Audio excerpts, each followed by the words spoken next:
Shalom saudaraku yang dikasihi Tuhan. Kembali kita akan melanjutkan pelajaran The Secret of 1 Yohanes. Kita sudah masuk di dalam 1 Yohanes 2 ayat yang ke-15 sampai yang ke-17. Ini merupakan bagian terakhir dari bagian yang pertama, saudaraku ya. Bagian yang pertama. Nanti kita masuk di dalam ayat yang ke-18 sampai yang ke-29 itu bagian yang kedua. Ya kalau ditambah dengan garis besar itu bagian pertama garis besar, kedua. Nah, ini bagian kedua nih, jadi antikris itu nanti bagian ketiga ya. Kita sudah masuk dalam ayat yang ke-15 sampai 17. Nah, saya akan bacakan dalam terjemahan King James Indonesia berbunyi demikian. Janganlah mengasihi dunia ataupun barang-barang yang ada di dalam dunia. Jika seseorang mengasihi dunia, maka kasih Bapa tidak ada di dalam dia. Karena semua yang ada di dalam dunia, yaitu nafsu daging dan nafsu mata dan keangkuhan hidup, itu bukanlah dari Bapa, melainkan dari dunia. 17 terakhir, dan dunia ini sedang lenyap, demikian juga nafsunya, tetapi ia yang melakukan kehendak Allah tinggal selama-lamanya. 3 ayat terakhir kita akan belajar 3 perkembangan dosa yang ada di dalam dunia ini berdasarkan surat 1 Yohanes 2 ayat 15 sampai 17. Allah, saudaraku, sudah memperingatkan pada kita orang beriman, orang percaya untuk tidak mengasihi dunia. Itu di dalam ayat yang ke-15. Dan segala sesuatu yang ada di dalam dunia ini jangan dikasihi. Godaan dunia ini memang luar biasa, saudaraku. Sangat luar biasa. Perkembangan teknologi, juga keindahan dunia itu sangat mengundang daya tarik yang begitu kuat. Luar biasa, saudara. Pergi dengan teknologi saat ini, media sosial, YouTube, Instagram dan lain sebagainya, saudara bisa melihat keindahan dunia ini. Kemudahan-kemudahan, misalnya sekarang kalau di masa-masa pandemi mau pergi kan tidak bisa, tapi kita punya alat yang handphone, bisa pakai aplikasi pesan antar dan lain sebagainya. Itu sangat memudahkan, mengandung daya tarik, kemajuan handphone, kemajuan internet dan lain sebagainya. Luar biasa. Dunia makin hari itu semakin indah bagi mata manusia. Sehingga menyebabkan apa? Manusia ini bisa mendua hati, bahkan condong kepada dunia. Kalau dulu film-film apa? Sinetron, ya kan? Film-film hanya televisi swasta. Sekarang muncul yang namanya Netflix, muncul yang namanya macam-macam. Itu ribuan film mungkin, atau ya mungkin puluhan ribu film atau ribuan film itu ada di dalamnya, saudaraku.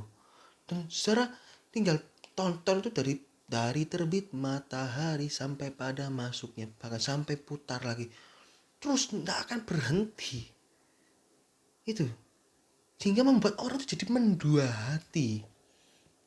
Nah, Allah nggak ingin manusia bercabang hati dengan memilih Allah serta dunia.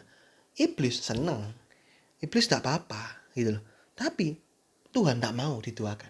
Iblis tidak apa-apa ya, jangan fanatik lah, tidak apa-apa, sedikit-sedikit berbuat dosa, sedikit-sedikit hidup dalam kesucian, tidak apa-apa.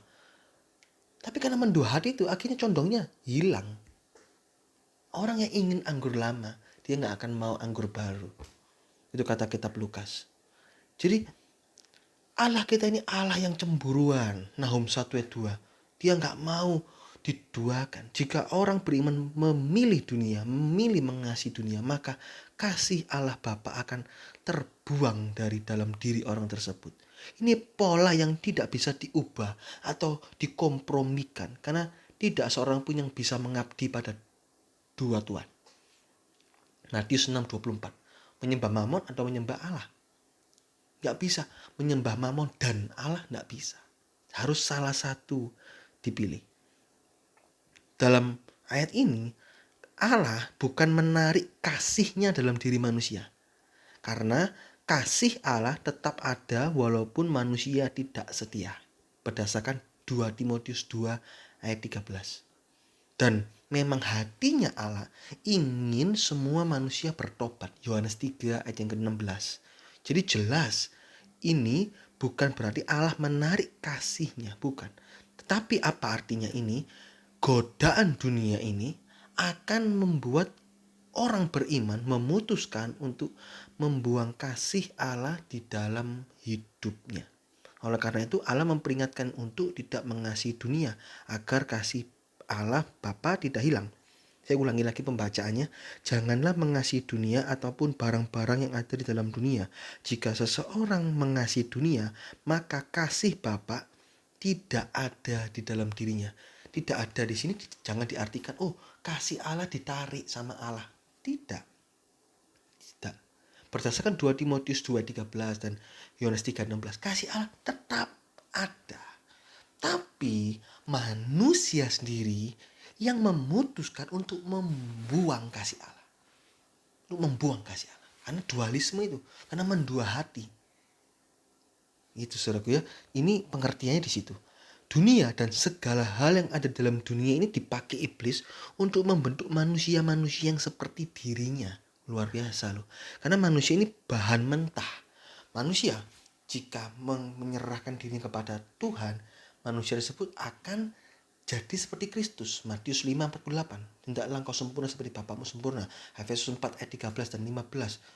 Kepenuhan Kristus, bertumbuh ke segala hal ke arah Dia. Tapi kalau manusia menyerahkan dirinya kepada iblis dan keduniawian, maka iblis akan membawa manusia tersebut seperti dirinya.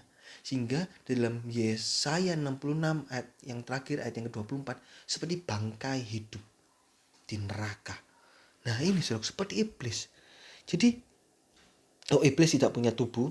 Ini dosanya sempurna seperti iblis. Artinya seperti itu saudaraku. Oleh karena itu hati-hati. Perkembangan dosa juga meningkat. Kenapa? Karena iblis ingin menarik banyak manusia itu jadi seperti dirinya. Dosanya itu saudaraku. Perkembangan teknologi juga justru mempercepat perkembangan dosa. Dulu mau cari gambar-gambar pornografi nggak ada di handphone dulu, zaman dulu nggak ada kayak gitu. Harus lihat, beli buku, beli majalah dan lain sebagainya. Sekarang di handphone bisa nonton pornografi. Wow, kemajuan teknologi membuat orang makin banyak berbuat dosa. Ini saudaraku, ada 3 hal yang menjadi pemicu perkembangan dosa manusia dalam dunia ini. Dan iblis memakainya untuk menjadikan manusia semakin jahat. Yaitu dalam ayat yang ke-16. Ada 3 hal. Yang pertama, nafsu daging atau keinginan daging dalam terjemahan baru. Nafsu mata, keinginan mata, dan keangkuhan hidup, kejemawaan. Kita lihat satu persatu ya. Nafsu daging. Manusia itu adalah daging adanya dan condong terhadap dosa. Berdasarkan Mazmur 78 ayat 39. Segala hal yang termasuk nafsu daging adalah segala sesuatu yang dirasakan, yang dibau dan disentuh. Misalnya nafsu rakus. Rakus bertuhankan perut dalam Bilangan 11 ayat 4. Juga bertuhankan perut itu dalam ada istilah itu. Bertuhankan perut, ini istilah menarik dalam firman Tuhan. Ini nggak salah Filipi 3:18. Kita coba lihat Filipi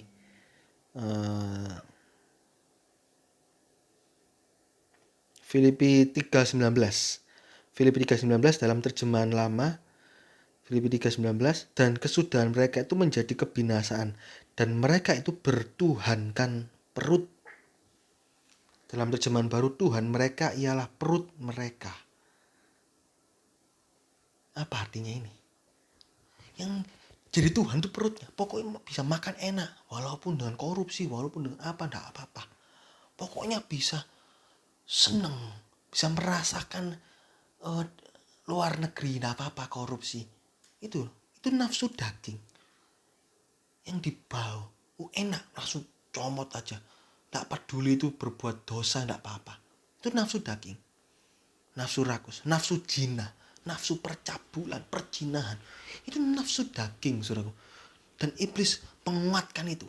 Tambah dengan teknologi. Ini loh, kamu jadi terikat toh. Pornografi, percabulan dan lain sebagainya.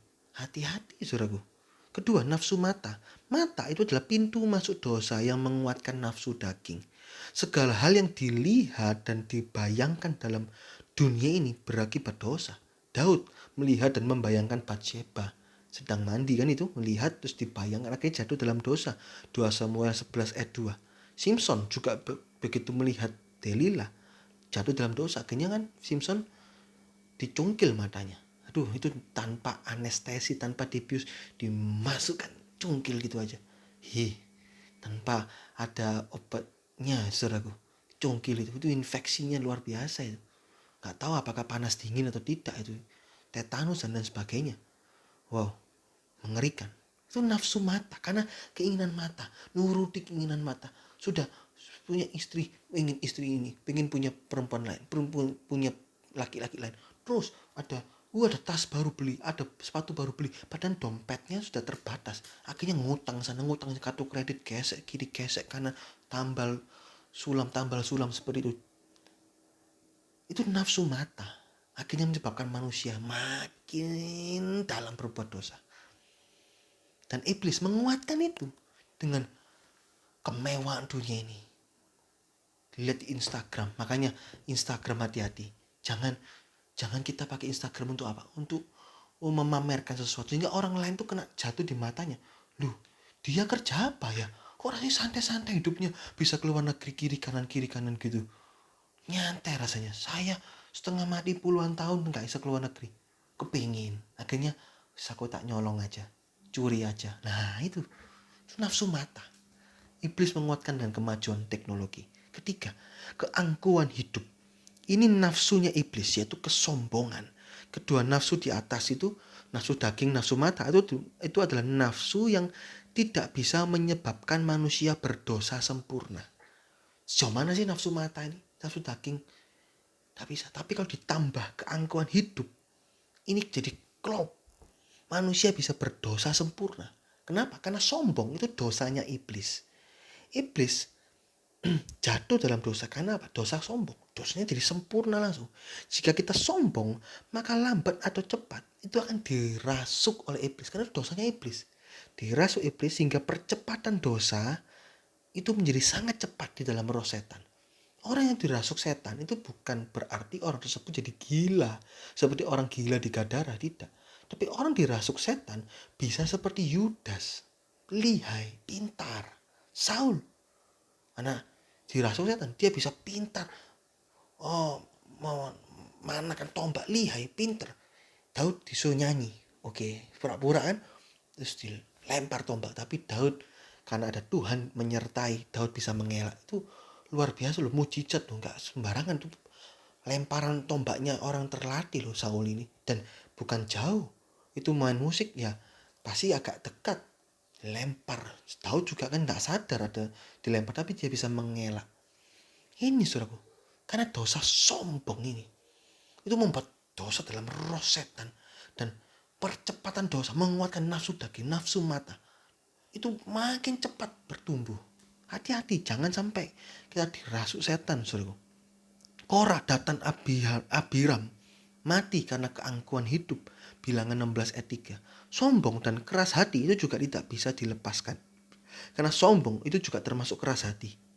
Misalnya Saul tadi mati bunuh diri karena apa? Karena keras hati. Dia sombong, dia gak mau bertobat, dia keras hati, mati, bunuh diri. Karena kesombongannya, aku gak mau dibunuh, biar aku bunuh diri. Nah ini dalam 1 Samuel 31 ayat 4. Jadi semua dosa tersebut itu akan semakin menuju kesempurnaan pada akhir zaman. Wahyu 22 ayat 11. Jadi ingat saudaraku, nafsu mata, nafsu daging, dan keangkuhan hidup ini 3 klop untuk membentuk manusia menjadi dosa sempurna. Kalau kasih Bapa hilang gara-gara nafsu mata, nafsu daging, keangkuhan hidup, wah manusia semakin cepat berbuat dosa. Hati-hati saudaraku. Kasih akan dunia ini akan lenyap dengan segala keinginannya, itu ayat yang ke-17. Tetapi orang yang mengasihi Allah akan melakukan kehendak Allah dan tinggal kekal selama-lamanya. Di mana? Di sorga. Komitmen untuk mengasihi dunia akan membawa manusia terjun ke neraka yang kekal, sama-sama kekal kan? Jadi pilihan saat ini ada dalam tangan kita. Lukas 12:57. Komitmen kita. Akhir komitmen kasih kita kita sudah tahu. Kalau kita mengasihi Allah, ujungnya adalah sorga yang kekal. Kalau kita mengasihi dunia, kasih Allah akan tergerus, tererosi, akhirnya hilang. Dan manusia tersebut akan masuk dalam neraka yang kekal. Ini saudaraku, orang kehilangan kasih Allah itu berakhir dalam neraka yang kekal. Oleh karena itu, jangan sampai kita memicu perkembangan dosa dalam hidup kita. 3 perkembangan dosa. Nafsu mata, nafsu daging, keinginan, keangkuhan hidup. Hati-hati. Tumbuhlah dalam pengenalan akan Allah sampai kita masuk dalam kerajaan sorga. Ya, 3 hal ini. Jangan mengasihi dunia. Karena kasih Allah akan tererosi, hilang, saudaraku. Orang mengasihi dunia itu kenapa? Karena ada nafsu mata, nafsu daging, kepengin ke dunia, ditambah keangkuhan hidup. Aku nggak bisa kalau nggak pakai baju bagus, baju seharga 1 juta, gengsi. Akhirnya utang sana, utang sini tambah, terpepet akhirnya korupsi sana, bahkan bisa pertengkaran dalam rumah tangga, harta warisan, pertengkar, dan kacau hidupnya. Ya, ingat saudaraku, 3 perkembangan dosa dalam dunia ini kita harus perhatikan. Puji Tuhan, Tuhan Yesus memberkati.